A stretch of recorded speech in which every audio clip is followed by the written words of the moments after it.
ધોરણ 7 વિજ્ઞાન પાઠ 13 દૂષિત પાણીની વાર્તા. સ્વાધ્યાય જોઈશું. ક્વેશ્ચન 1 ખાલી જગ્યા પૂરો. 1.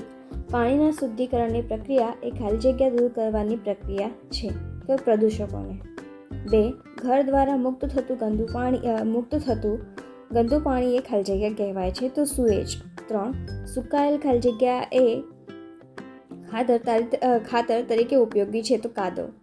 4. ગટરોની પાઇપલાઇન ખાલી જગ્યા અને ખાલી જગ્યા દ્વારા બંધ થઈ શકે છે. તો ખદ, તેલ અને ચરબી. ક્વેશ્ચન 2 પ્રશ્નો 2. સુએજ શું છે? સારવાર ન પામેલ સુએજને નદી કે દરિયામાં છોડવી શા માટે હાનિકારક છે? તો ઘરો દ્વારા છોડવામાં આવતા ગંદા પાણીને સુએજ કહેવામાં આવે છે. સારવાર ન પામેલ સુએજ સ્વાસ્થ્ય માટે હાનિકારક છે. સુએજ એ ઘરો, ઉદ્યોગ, હોસ્પિટલ, કાર્યાલયો અને બીજી અનેક જગ્યાએથી મુક્ત થતો પ્રવાહી કચરો છે. સારવાર ન કરાયેલ ગટરનું પાણી દરિયામાં છોડવું જોઈએ નહીં, કારણ કે ગટરમાં પ્રદૂષકો અને હાનિકારક સૂક્ષ્મજીવોનો સમાવેશ થાય છે, જે પાણીને દૂષિત કરે છે, જે દૂષિત પાણીનો ઉપયોગ કરતા લોકોમાં રોગ પેદા કરે છે. તે જમીનની સપાટી પર જળાશયો અને ભૂગર્ભ જળ બંનેને પ્રદૂષિત કરે છે, તેથી તેને નદી કે દરિયામાં છોડવું હાનિકારક છે. 3. તેલ અને ચરબીયુક્ત પદાર્થો ગટરમાં શા માટે ન છોડવા જોઈએ? સમજાવો. તો તેલ અને ચરબીયુક્ત પદાર્થોને ગટરમાં નાખવામાં આવે તો તે ચીકાશવાળા હોવાથી પાઇપમાં જામી જાય છે. વળી તેની સાથે માટી કે કચરો પણ જામી જાય છે. આથી ગટરમાં પાણી વહેવામાં રૂકાવટ પેદા કરે છે અને પરિણામે ગટરો બ્લોક થઈ જાય છે. પરિણામે ગટરોમાંથી ગંદુ પાણી ઉભરાય છે. આથી તેલ અને ચરબીયુક્ત પદાર્થો ગટરમાં છોડવા જોઈએ નહીં. 4. ગંદા પાણીની સારવાર દરમિયાન શુદ્ધિકરણ માટેના જુદા જુદા તબક્કાઓ સમજાવો.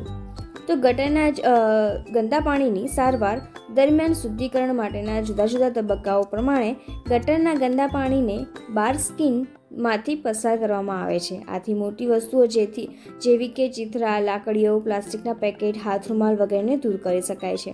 પછી ગંદા પાણીને અવસાદના ટાંકામાં લઈ જવામાં આવે છે. અહીં પાણીના પ્રવાહની ઝડપ ઓછી કરી દેવામાં આવે છે. ત્યાં રેતી, કાંકરી, પથ્થર વગેરે નીચે અવસાદિત થાય છે. ત્યારબાદ પાણીને મોટા ટાંકામાં લાવવામાં આવે છે. ટાંકો મધ્ય ભાગ તરફ ઢળેલો હોય છે. તે ભાગમાં મળ જેવા નક્કામાં ઘન પદાર્થો તળિયે બેસી જાય છે, જેને સ્કેપર દ્વારા વારંવાર દૂર કરવામાં આવે છે. તેને કાદવ કહે છે. પાણી પર તરતા તેલ કે ચરબી જેવા પદાર્થોને સ્ટીમર દ્વારા દૂર કરવામાં આવે છે. આ રીતે પ્રક્રિયા પામેલ પાણીને સ્વસ્થ પાણી કહે છે. સ્કેપર દ્વારા દૂર કરેલા કાદવને અલગ ટાંકામાં લઈ જવામાં આવે છે. ત્યાં અજારક બેક્ટેરિયા તેનું વિઘટન કરી બાયોગેસ ઉત્પન્ન કરે છે.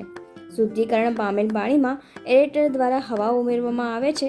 તેમાં જારક બેક્ટેરિયા વૃદ્ધિ પામી મળ, ખોરાકનો કચરો, સાબુયુક્ત કચરો અને બીજા અનિચ્છનીય પદાર્થો વિઘટન કરે છે. અમુક કલાક પછી નિલંબિત બેક્ટેરિયા ટાંકામાં તળિયે એકઠા થાય છે, જેને ક્રિયાશીલ કાદવ કહે છે.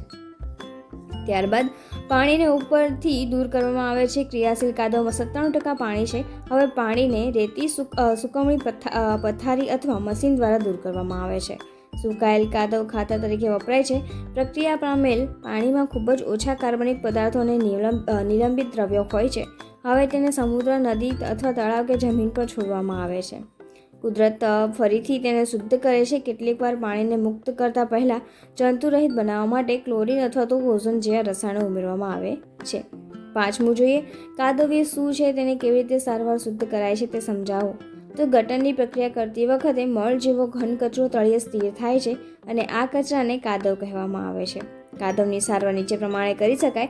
તો વેસ્ટ વોટર ટ્રીટમેન્ટ પ્લાન્ટ દ્વારા ગટરના ગંદા પાણીની શુદ્ધિકરણ પ્રક્રિયામાં ગંદા પાણીને બાર સ્કીનમાંથી પસાર કરી તેને અવસાદના ટાંકામાં લાવી રેતી અને કાંકરી દૂર કરવામાં આવે છે. ત્યારબાદ પાણીને મોટા ટાંકામાં લાવવામાં આવે છે. ટાંકાનો મધ્ય ભાગ ઢળતો હોવાથી મળ જેવા નકામા ઘન પદાર્થો અહીં એકઠા થાય છે અને કાદવ કહે છે. તેને સ્કેપર દ્વારા દૂર કરાય છે. કાદવને અલગ ટાંકામાં લઈ જવામાં આવે છે. ત્યાં અજારક બેક્ટેરિયા દ્વારા તેનું વિઘટન કરી તેમાંથી બાયોગેસ મેળવવામાં આવે છે. બાકી રહેલા ભાગ સૂકવી ખાતર તરીકે વપરાય છે. 6 જોઈએ. સારવાર ન પામેલ માનવ મળ એ સ્વાસ્થ્ય માટે હાનિકારક છે. સમજાવો. તો સારવાર ન પામેલ માનવ મળ જળ પ્રદૂષણ અથવા ભૂમિ પ્રદૂષણ છે. તે જમીન પરની સપાટીના જળાશયો અને ભૂગર્ભ જળ બંનેને પ્રદૂષિત કરે છે. આવું પ્રદૂષિત પાણી પીવાથી કોલેરા, ટાઇફોઇડ, કમળો, ઝાડા જેવા પાણીથી ફેલાતા રોગો થાય છે. આમ સારવાર ન પામેલ માનવ મળ એ સ્વાસ્થ્ય માટે હાનિકારક છે.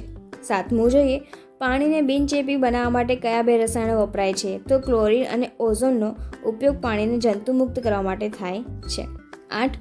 વેસ્ટ વોટર ટ્રીટમેન્ટ પ્લાન્ટમાં વપરાતા બાર સ્ક્રીનના કાર્યો સમજાવો. તો વેસ્ટ વોટર ટ્રીટમેન્ટ પ્લાન્ટમાં ગટરના ગંદા પાણીને બાર સ્કીનમાંથી પસાર કરવામાં આવે છે. તેના ઊભા સળિયા લાકડીઓ, પ્લાસ્ટિકના પેકેટ, ચીથરા, હાથરૂમાલ જેવી વસ્તુઓને પસાર થતી અટકાવે છે. આમ બાર સ્કીન વડે મોટો અને યંત્રોને નુકસાન પહોંચાડે એવા કચરો અટકી જાય છે.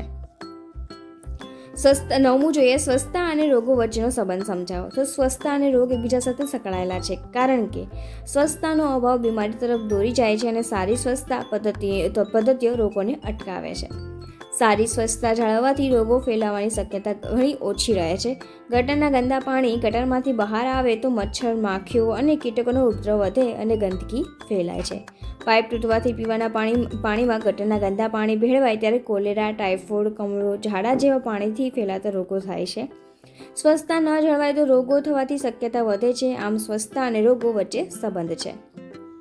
10મું જોઈએ, સ્વચ્છતાના સંદર્ભમાં જાગૃત નાગરિક તરીકે તમારો ફાળો જણાવો. તો ખાતરી કરો કે આપણી આસપાસનું વાતાવરણ સ્વસ્થ રાખવામાં આવે.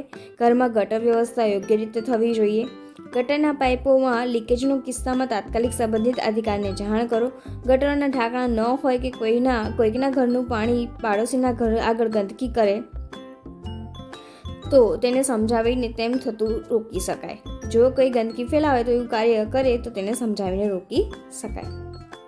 ઓકે, અહીંયા 11મું છે. અહીં કોર્સવર્ડ પઝલ આપેલી છે. એ ચાવીઓને જવાબમાં અંગ્રેજી શબ્દોની મદદથી કોર્સવર્ડ પઝલ પૂર્ણ કરવાની છે.